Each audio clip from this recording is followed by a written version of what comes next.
দেশপ্রেমিক জননেত্রী আমার নেত্রী বেগম খালেদা জিয়া, উনি আর আমাদের মাঝে নেই। উনি আল্লাহর ডাকে সাড়া দিয়ে নাভিরা দেশে চলে গেছে। দেশপ্রেম যার কাছে উনি কখনো যাবে না অন্য দেশে। দেশের মানুষের ভালোবাসা যার কাছে উনি কখনো যাবে না অন্য দেশে। তাই উনি এই সোনার বাংলার মাটিতে ছিলেন, ওই সোনার বাংলার মাটিতে তার আজ মৃত্যু হলো। উনি চাইলে বিদেশে গিয়ে তার ছেলেদেরকে সুখ শান্তিতে থাকতে পারত।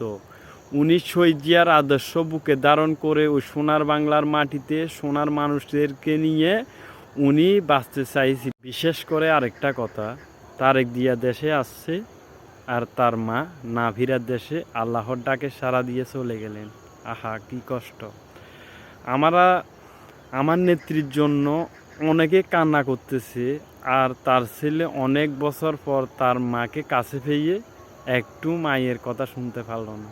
আহা, আল্লাহ আমার নেত্রীকে জান্নাতুল ফেরদৌস দান করুন। আমরা সবাই দলবল নির্বিশেষে সবাই আমার নেত্রীর জন্য দোয়া করব, আল্লাহ যেন জান্নাতুল ফেরদৌস দান করেন। আমিন।